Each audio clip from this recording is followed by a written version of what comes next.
السلام علیکم۔ آج ہم سورۃ یوسف کی آیت نمبر 21 سے لے کر 25 تک کی آیات کا مطالعہ کرتے ہیں۔ اعوذ باللہ من الشیطان الرجیم، بسم اللہ الرحمن الرحیم۔ وقالا، اور کہا اس شخص نے، الذی، جس نے، اشتراہ، خریدا تھا اسے، من مصر، مصر سے، لامرأتہ، اپنی بیوی کو، اکرمی، باعزت کر، مثواہ، اس کے ٹھکانے کو، عسیٰ، امید ہے، ان ینفعنا، یہ کہ وہ نفع دے ہمیں، او نتخذہ، یا ہم بنا لیں گے اسے، ولدن، بیٹا، وکذالک، اور اسی طرح، مکننا، جگہ دی ہم نے، لیوسف، یوسف کو، فی الارض، زمین میں،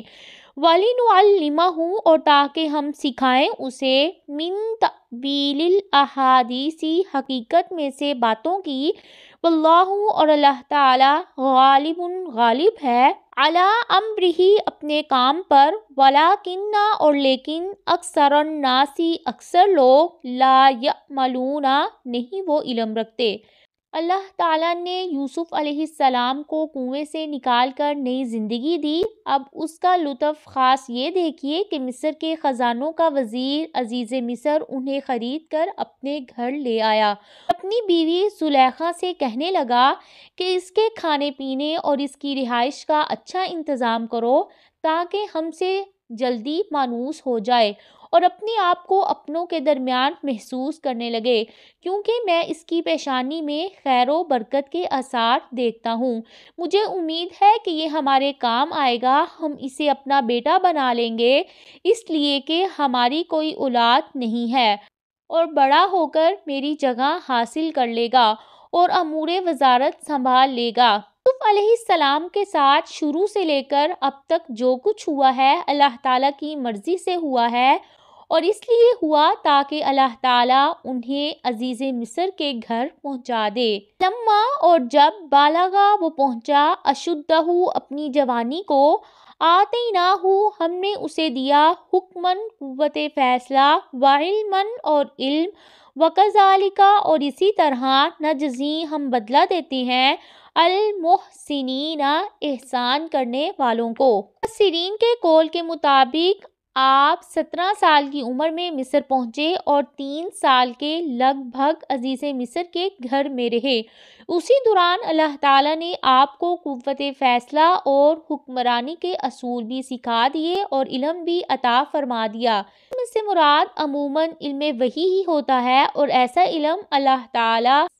بعثت سے پہلے بھی انبیاء کے دل میں ڈال دیتے ہیں، اسی وجہ سے ان کی نبوت سے پہلے کی زندگی بھی پاکیزہ اور بے داغ ہوتی ہے۔ وراودتہ التی، اور پھسلانا چاہا اسے اس عورت نے جو، ہوا وہ، فی بیتہا، اس گھر میں موجود تھی، عن نفسہ، اس کے نفس سے، وغلقت، اور اس نے اچھی طرح بند کر لیے، ابواب، دروازے، وقالت، اور وہ کہنے لگی، ہیت لک، آ جاؤ تم، قالا، اس نے کہا، معاذ اللہ، اللہ کی پناہ،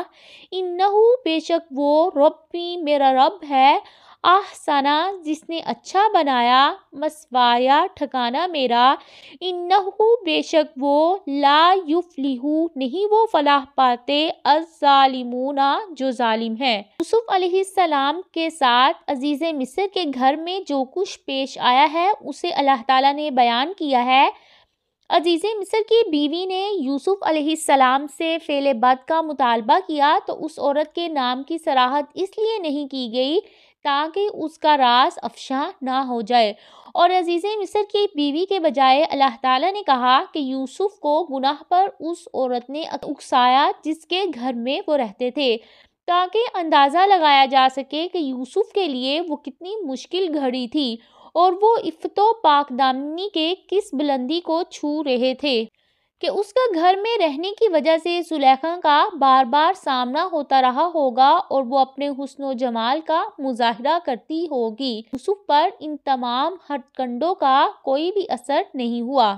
اور یوسف علیہ السلام نے اس کے پاس جانے کی بجائے اسے جواب دیا کہ میرا پروردگار نے تو مجھ پر اس قدر انعام فرمایا ہے اور میں ایسی بدکاری کا ارتکاب کروں کہ مجھ سے نہیں ہو سکتا، اور صاف انکار کر دیا۔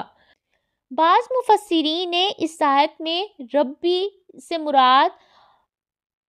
آقا اور مالک لیا ہے۔ اس لحاظ سے یوسف علیہ السلام نے رب کا لفظ استعمال کر کے فرمایا کہ تیرا خاوند میرا سردار ہے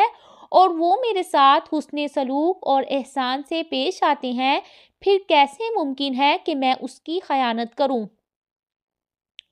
وَلَقَدْ اور البتہ تحقیق ہمت اس عورت نے ارادہ کیا بھی اس کا، وہما اور وہ ارادہ کر لیتا ہے بہا اس کا، لولا اگر نہ ہوتا، ان یہ کہ رعا وہ دیکھتا، برہانہ دلیل کو، رب بھی اپنے رب کی، کذالک اسی طرح ہوا، لنصرفا تاکہ ہم پھیر دیں، عنہ اس سے، السوء برائی کو، والفحشاء اور بے حیائی کو، انہو بے شک وہ، من عبادنا ہمارے بندوں میں سے تھا، المخلصین جو خالص کیے ہوئے ہیں۔ جب زلیخا نے اس دعوت میں اپنے آپ کو ناکام پایا تو اس نے اس بدکاری کے کام کو سر انجام دینے کا تہیہ کر لیا اور خود یوسف تک پہنچ کر دست درازی شروع کر دی۔ اس سارے وقت میں اللہ تعالیٰ نے یوسف علیہ السلام کی رہنمائی فرمائی۔ اس وقت اللہ تعالیٰ نے یوسف علیہ السلام کو کون سی دلیل یا برہان دکھائی تھی، وہ وہی ہے جس کا سابقہ آیات میں ذکر ہو چکا ہے۔ یوسف علیہ السلام نے اپنے سابقہ جواب اور عزم پر ہی ڈٹے رہے، اسی طرح اللہ تعالیٰ نے انہیں اس بدفعلی کے ارتکاب سے محفوظ رکھا۔ یہیں سے عصمت انبیاء کی حقیقت معلوم ہوتی ہے کہ وہ بشر ہی ہوتے ہیں، بشری تقاضوں سے مجبور ہو کر گناہ کا ارتکاب ان سے بھی ہو سکتا ہے، مگر اللہ تعالیٰ انہیں ایسے کاموں سے بچائے رکھتے ہیں، اور ان میں سے کوئی چھوٹی موٹی لغزش ہو جائے تو اللہ تعالیٰ بذریعہ وحی ان کی اصلاح کر دیتے ہیں۔ وَاسْتَبَقَ الْبَابَ اور وہ دونوں دوڑے دروازے کی طرف، فَقَدَّتْ اور اس عورت نے پھاڑ دی، قَمِيصَهُ اس کی قمیص، مِن دُبُرٍ پیچھے سے، وَأَلْفَيْنَا اور دونوں نے پایا، سَيِّدَهَا اس کے آقا کو، لَدَى الْبَابِ دروازے کے پاس، قالت وہ کہنے لگی، ماں کیا، جزاؤ بدلہ ہے، من اس کا جو، ارادہ کرے، بِأَهْلِكَ تیرے گھر والی کے ساتھ، سوءً برائی کا، الا مگر، ان یسجنا یہ کہ وہ قید کیا جائے، او عذاب علیم یا سزا دیا جائے دردناک۔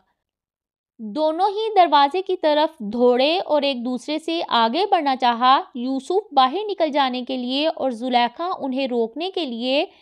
دروازے کی طرف بھاگی، جس سے نکل جانے کے بعد یوسف علیہ السلام کو نجات مل گئی۔ یوسف جب بھاگ رہے تھے تو زلیخا نے پیچھے سے ان کی قمیص پکڑ لی اور دونوں طرف سے کھینچتان میں قمیص پھٹ گئی۔ جب دونوں دروازے پر پہنچے تو عزیز مصر کو آتا دیکھا، عورت نے فوراً پینترا بدل دیا اور کہا، جو آدمی تمہاری بیوی کے ساتھ برائی کی نیت کرے اسے یا تو جیل میں ڈال دینا چاہیے یا کوئی اور سخت سزا دینی چاہیے۔ یہ تھی آج کی آیات جن کا ہم نے مطالعہ کیا۔ امید ہے کہ آپ کو ان آیات کی سمجھ آ رہی ہوگی۔